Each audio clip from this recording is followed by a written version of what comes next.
السلام علیکم، آپ دیکھ رہے ہیں کھرا سچ۔ میرا نام مبشر لقمان ہے۔ 27 دسمبر 17 سال پہلے یہ شام مجھے ایگزیکٹلی یاد ہے، ایک ایک فریم مجھے اس کا یاد ہے۔ آج مجھے یاد ہے کہ میں اس وقت پنجاب میں وزیر تھا اور مرکز میں مشیر تھا، تو میرے پاس دونوں جگہ پہ اہم ذمہ داریاں تھیں، اور پنجاب میں میرے پاس CNW بھی تھی، IT بھی تھی، انفارمیشن بھی۔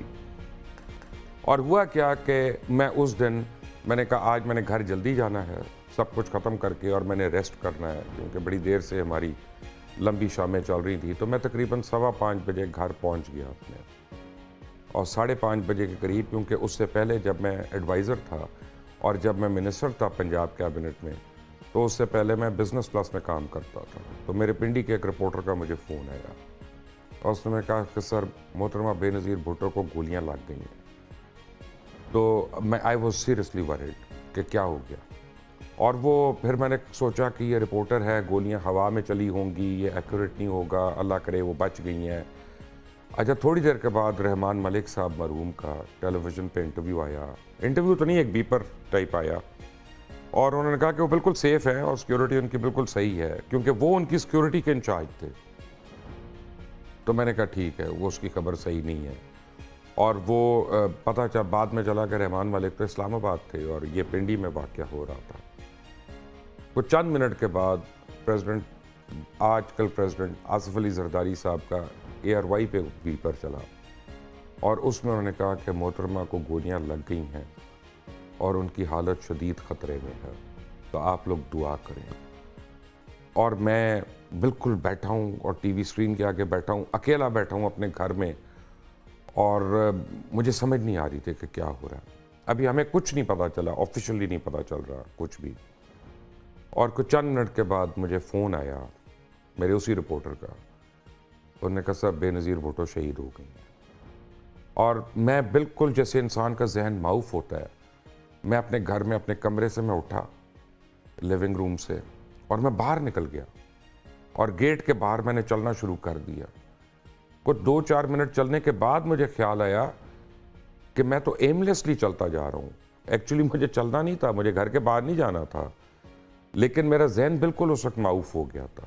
میں واپس آیا، اور اگلے آدھا گھنٹہ میں اپنے CM کو کال کرتا رہا، اور جو اس وقت ہمارے چیف منسٹر تھے وہ اویلیبل ہی نہیں تھے، ان کے فونز بند، ان کے گھر سے ان کو آپریٹر کہہ رہا ہے کہ جی CM نہیں ہے جی، یہاں پہ دفتر میں نہیں ہے، اور ڈھونڈ رہے ہیں ان کو۔ کافی پریشانی ہو گئی۔ اب اتنی دیر میں لوگ راولپنڈی ہسپتال میں پہنچ گئے جہاں پہ بے نظیر بھٹو کو لے جایا گیا تھا، اور تھوڑی دیر بعد جب خبریں آنا شروع ہوئیں کہ ان کی شہادت ہو گئی ہے، تو پورے ملک میں غم و غصے کا ایک ایسا ماحول تھا جو میں نے اپنی زندگی میں نہیں کبھی دیکھا، دنیا میں کہیں نہیں دیکھا۔ اور لوگ باہر نکل آئے، ہر چیز کو توڑ پھوڑ، نظر آتش کر رہے ہیں، گاڑیوں کو آگ لگا رہے ہیں لوگ ایون اگلے دن صبح کو ٹرینز کو آگ لگا رہی ہیں، لوگوں نے ATM مشینوں کے اوپر حملے شروع کر دیے، اور بلکہ جو زمین کے اندر ہوتے ہیں، زیر زمین فائبر آپٹک نوڈز، وہ نکال کر فائبر آپٹک نوڈز کو ڈیمیج کرنا شروع ہو گئے۔ صرف سندھ کے اندر میرا خیال ہے کہ سینکڑوں میں نہیں ہزاروں میں گاڑیوں کو، ٹرکس کو، بسوں کو آتش گیر مادے سے اڑا دیا گیا، ان کو آگ لگا دی گئی۔ اور اسی طرح پنجاب میں بھی، اور ہر جگہ لوگ جو حکومت کا کوئی اس وقت آدمی نظر آ رہا تھا تو لوگ اس کو کھانے کو پڑھ رہے تھے۔ تو ہمارے CM صاحب جو تھے وہ انڈر گراؤنڈ تھے، تو ہم نے خود سے سارے منسٹرز نے مل کے ایک میٹنگ کی، اور گورنر تھے خالد مقبول صاحب اس وقت، جن خالد مقبول، ان سے پوچھا کہ کیا ہونا ہے۔ پھر پنڈی بھی ہمیں ایڈوائز کر رہا تھا۔ میں آپ کو بالکل شارٹ کر کے ایک بات بتا رہا ہوں، اور وہ یہ بتا رہا ہوں کہ ان 3 دن کے اندر پاکستان کا کوئی کونا نہیں تھا جہاں پہ آگ نہ لگی ہو، جہاں پہ اشک ریزی بھی ہوئی ہو، اور جہاں پہ گالم گلوچ بھی نہ ہوئی ہو، اور جہاں پہ مار بھی پڑی ہو، لوگ گتھم گتھا ہو گئے۔ منسٹرز جو تھے انہوں نے گاڑیوں سے جھنڈے اتار لیے تھے آفیشلی 3 دن کے لیے، کیونکہ ان کی سیکیورٹی کا ایشو پڑ گیا تھا۔ اور میری ڈیوٹی لگی پھر کہ پنڈی ہاسپٹل میں جانا ہے جہاں محترمہ بے نظیر بھٹو کو لایا گیا تھا، اور جو دیگر زخمی تھے ان کو وہاں پہ دیکھنا تھا، اور ان کی امداد بھی کرنی تھی، سارا کچھ۔ بہرحال میں اس کو تیزی سے لے کے آؤں. میں آپ کو یقین سے بتا رہا ہوں کہ ان 3 دن کے اندر کسی کو کچھ نہیں پتا تھا کہ ہمارا ملک بچنا ہے کہ نہیں بچنا, چلنا ہے کہ نہیں چلنا. اور یہی پرابلمس ہے جو آج ہیں. افغانستان, طالبان, دہشت گردی اور جو ہے ملک میں ہر جگہ نفسا نفسی پولرائزیشن. لیکن سب سے بڑی بات کہ نہ صرف پاکستان بلکہ ساؤتھ ایشیا کا سب سے بڑا لیڈر جو ہے وہ اتنی بے رحمی سے اسیسنیٹ ہو گیا. 3 دن کے بعد اب پریزیڈنٹ آصف علی زرداری, چاہے آپ ان کو اچھا سمجھیں چاہے آپ ان کو نہ اچھا سمجھیں, چاہے آپ ان کو ووٹ دیں یا آپ ان کو سپورٹ نہ دیں, قطع نظر اس کے اس دن ساری نظریں جو تھیں گڑھی خدا بخش میں وہ آصف علی زرداری کے اوپر تھیں. کیونکہ اس وقت بلاول بھٹو بھی بہت چھوٹے تھے, ابھی he was not in the picture. تو آصف علی زرداری نے کھڑے ہو کے پورے مجمع کے آگے اس نے ایک نعرہ مارا. انہوں نے کہا کہ جو لوگ کہتے ہیں کہ پاکستان کبھی نہ کھپے کبھی نہ کھپے, ان کے لیے میرا پیغام ہے کہ پاکستان کھپے کھپے اور کھپے. اور آپ یقین کریں کہ تمام جو غصہ تھا لوگوں کا وہ ایک دم ٹھنڈا ہونا شروع ہو گیا ملک بھر میں. اور لوگوں اس کے بعد لوگ رونے میں لگ گئے, لوگ افسوس کرنے میں لگ گئے جب اپنا غصہ جو ہے وہ ٹیمپر ڈاؤن ہوا. یعنی ایک شخص جو اس ملک کا لیڈر بھی نہیں تھا, کیونکہ آصف علی زرداری اس وقت لیڈر نہیں تھے, لیڈر تو محترمہ بے نظیر بھٹو تھی. آصف علی زرداری تو دبئی میں تھے اور وہ تو ان کی شہادت کے موقع پہ یہاں پہ آئے تھے.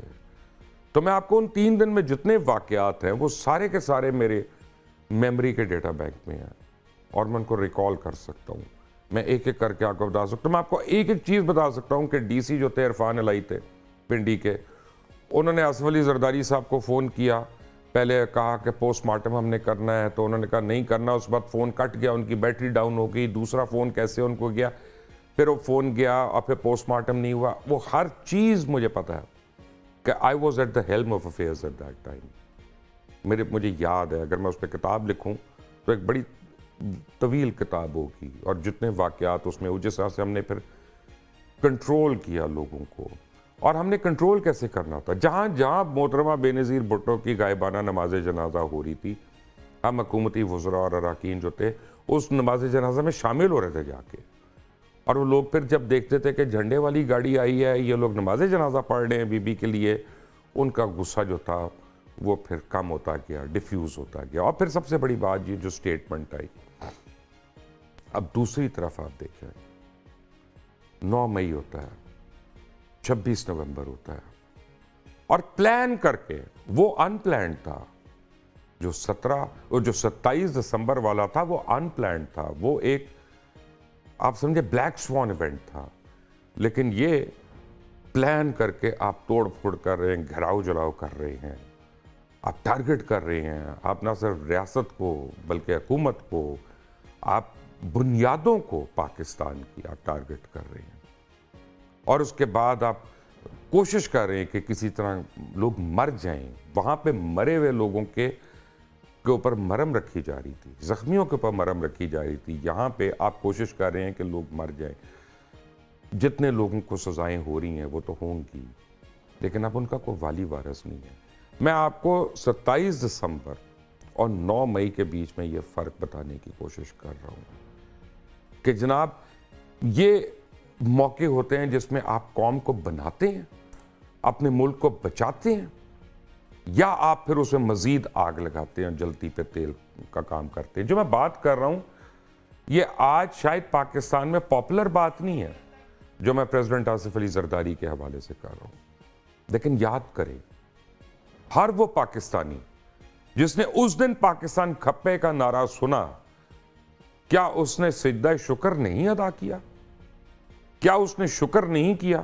اور پاکستان نے رسپونڈ کیا اس کو جب 2 مہینے کے بعد الیکشن ہوا, تو اس میں جا کے اسی جماعت کو, اب جس میں محترمہ بے نظیر بھٹو نہیں تھیں, نہ ان کے بچے الیکشن لڑ رہے تھے اس میں, لیکن اس کو ووٹ دیا, اس کو سپورٹ کیا اور اس کو حکومت دی.